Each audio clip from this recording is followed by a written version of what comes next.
Ada satu perempuan yang kayak nanya terus berkali-kali sama kita, "Kak, pacarku ini orang Alewi. Alewi itu kayak gimana dong, Kak? Aku penasaran, tolong jelasin soal Alewi. Katanya Alewi itu Syiah ya, bla bla bla."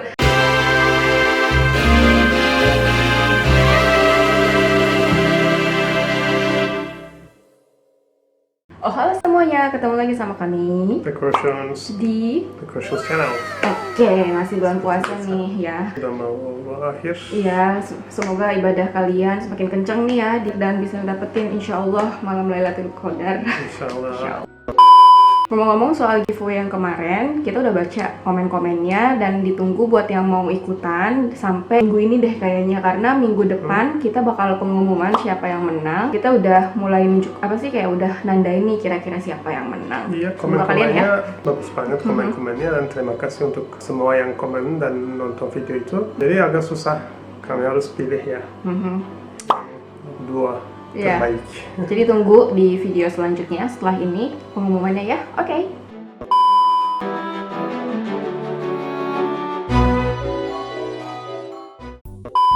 Jadi saya ingat tahun kemarin kami bikin Video tentang satu mazhab. video tentang mazhab yang jadi lumayan viral.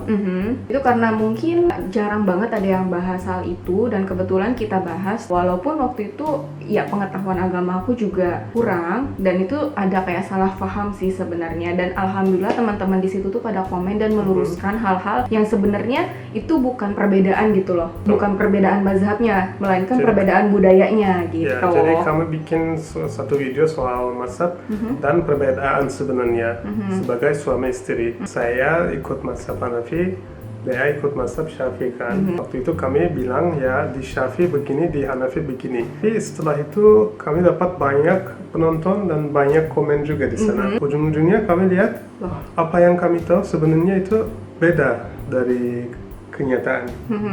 Jadi kenapa begitu? Karena Indonesia kan luas. Dia waktu itu cerita cuman hal-hal yang sekitar dia, di keluarga dan di kota dan di lingkungan dia. Saya juga cerita yang lingkungan saya di Turki. Ada banyak komen waktu itu, ya ini bukan begitu dan ini bukan begini. Saya ingat video itu dan pengen bahas apa yang kami belajar sebenarnya dari satu video itu yang kami rekam 1 tahun lalu.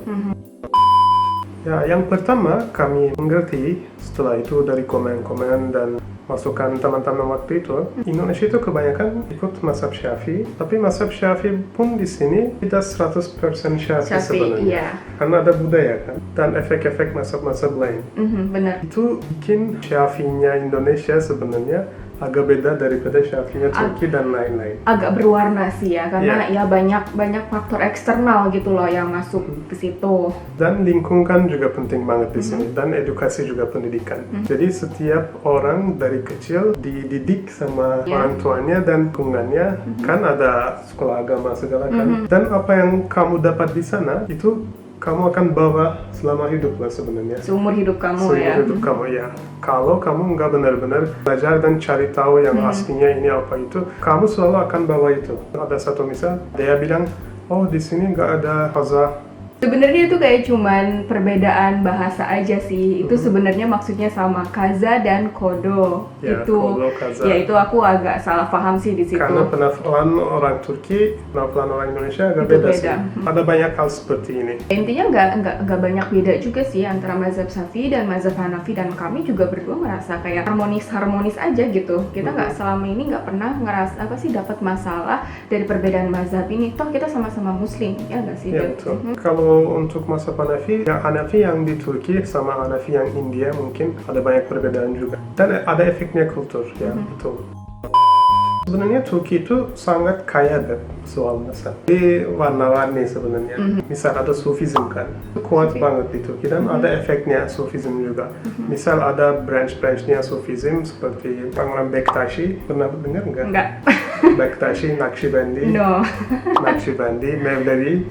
BW ya mungkin kan aku pernah lihat kali ya waktu Mevlevi itu dari Mevlana, ya. Jalaluddin Rumi itu dan mereka itu semuanya imam-imamnya Sufism. Dan selain Sufism, ada beberapa lagi, mungkin kita bisa bilang seperti turunannya Syiah, tapi agak beda dan tercampur dengan budaya Turki, dan itu jadi suatu mazhab atau tarik yang baru dan yang khas banget. Nah, ini sebenarnya ada beberapa orang yang nanya ke kamu ya langsung. Iya, ada satu perempuan yang kayak nanya terus berkali-kali sama kita, "Kak, pacarku ini orang Alewi itu kayak gimana dong Kak? Aku penasaran, tolong jelasin soal Alewi. Katanya Alewi itu Syiah ya, bla bla bla." Nah, aku juga sebenarnya udah pernah denger Beb soal Alewi. Sependek pemahaman aku, emang Alewi itu katanya ajarannya mirip sama Syiah, dan katanya orang-orang Alewi itu kayak lebih mengagungkan atau kayak lebih adore, lebih kagum sama Ali dibanding sama Nabi Muhammad, katanya gitu. Ini menurut orang Turki sendiri, kira-kira Alewi apa? Tidak bisa membandingkan sih sama Nabi Muhammad SAW, tapi mereka agak lebih sayang sama Ali. Kenapa? Mereka pikir Ali itu dijahati, Dizolimi lah ya, dizolimi mungkin ya. dulunya. Waktu Hazrat Ali radhiyallahu an jadi khalifah Islam, dan waktu itu ada kan perang antara Ali dan Muawiyah, dan ada banyak konflik dan banyak politiknya juga di sana. Jadi karena itu kami di Turki biasanya waktu kami belajar diajarin seperti mazhab-mazhab di luar Hanafi, Syafi'i, Maliki, Hambali, kebanyakan mazhab politik. Jadi mazhab-mazhab agak politik. Kenapa? Karena itu dari perbedaan itu ada unsur politiknya. Jadi waktu itu dibagi tiga, orang-orang Islam, Muslim, dan itu satunya yang ikut Muawiyah, yang satunya yang ikut Ali, dan ada satu lagi itu namanya Khariji. Khariji itu yang tidak ikut dua-duanya. Jadi dari sana ada banyak mazhab yang datang sampai sekarang. Seperti yang mirip dengan Alewi, ada Jaferiyah juga. Sebenarnya gak terlalu dalam pengetahuan saya, tapi akhir-akhir ini, tahun kemarin khususnya, saya terjemahin banyak dokumen soal mazhab. Susah bagi-bagi, tapi dari sana saya anggap banyak informasi lah soal mazhab-mazhab dulu. Dan sebelumnya juga di sekolah kita diajarin di Turki. Kenapa ditanya ke kamu orangnya Alewi? Mungkin dia ngerasa ada perbedaan apa gitu, entah ideologinya, entah mungkin cara beribadahnya, aku juga nggak tahu.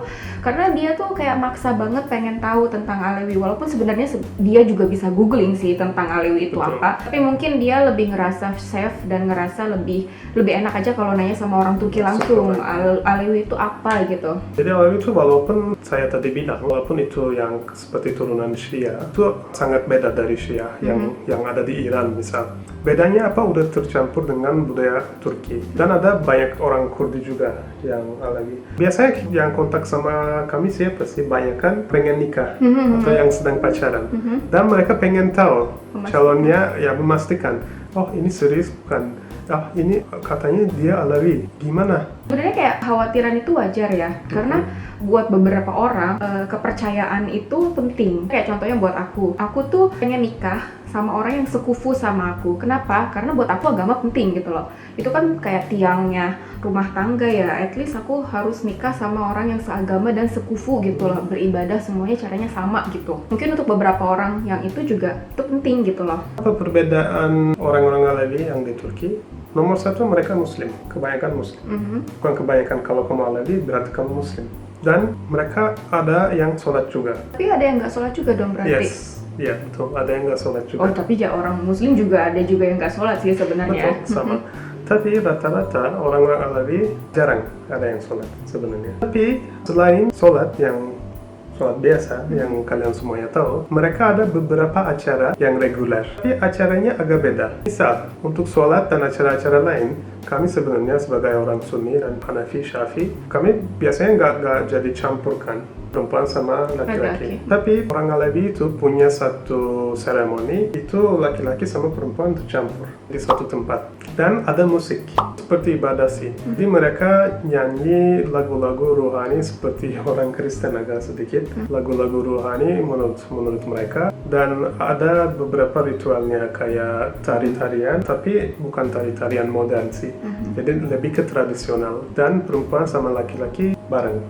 Dan mereka sebenarnya, kalau kamu lihat di Turki, kita kan ada bağlama. Bağlama itu alat musik khas Turki. Dan itu orang-orang yang mahir main bağlama itu biasanya orang Alewi. Wow, menarik. Dan waktu saya belajar main bağlama, guru saya juga Alewi waktu itu. Dadahnya mereka udah pakai bağlama itu, alat musik, dari kecil. Misal guru saya dari umur 7.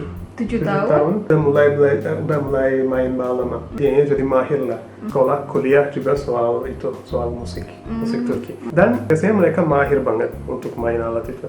Dan alat itu dipakai untuk ibadahnya mereka, dan tempat ibadah mereka juga beda. Semacam masjid atau mirip-mirip musola yang di Indonesia. Di sana agak beda. Misal, kalau kamu masuk salah satunya, itu namanya cemevi.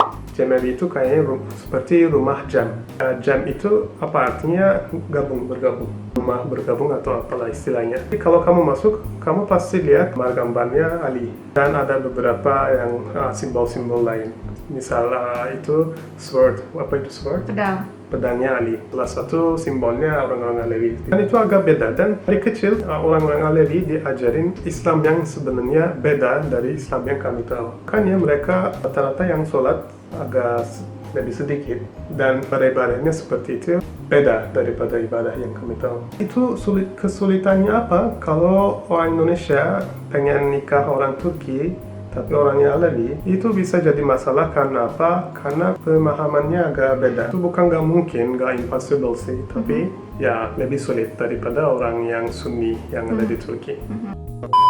So, kita jelasin di sini tuh bukan bermaksud untuk ngejudge Alewi itu kayak gini atau Sunni itu kayak gini, enggak kayak gitu. Jadi ini karena kita pengen bagi pengalaman atau pengetahuan yang kita tahu sejauh ini ya. Kita pun ngerasa sempit banget sih pengetahuan kita, karena jujur aku nggak punya teman Alewi. Tapi begitulah, di Turki bukan seperti terlihat dari luar.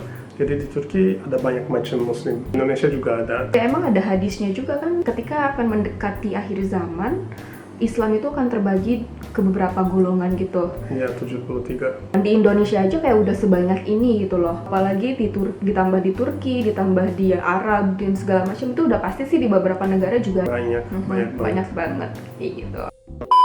Walaupun kami berbeda, kami harus saling respect dan hormati sebenarnya. Jadi kalau kami terlalu keras untuk orang yang lain, itu sebenarnya tidak ada faedahnya sih. Orangnya juga bisa jadi lebih keras, dan di sejarahnya Turki ada banyak kasus soal ini sebenarnya. Tahun 1978 dan sampai 1980 ada banyak konflik antara orang Alevi sama orang Sunni. Ada yang bilang massacre juga untuk itu di Malatya, di Marash, dan berbagai macam kota di Turki. Orang Alevi ada yang dibunuh banyak karena konfliknya. Misal ada satu lagi tahun 90-an, ada kasus satu lagi di Sivas, itu juga orang Alevi dizalimi sama orang Sunni. Ada beberapa kota dan beberapa kasus orang Sunni dizalimi sama orang Alevi. Dan dalam waktu yang sama sebenarnya ada konflik politik juga banyak di Turki. Ada sosialis sama nasionalis jadi dua bagian, dan mereka bunuh satu sama lain. Ya, saya kasih tahu ini karena saya mau nunjukin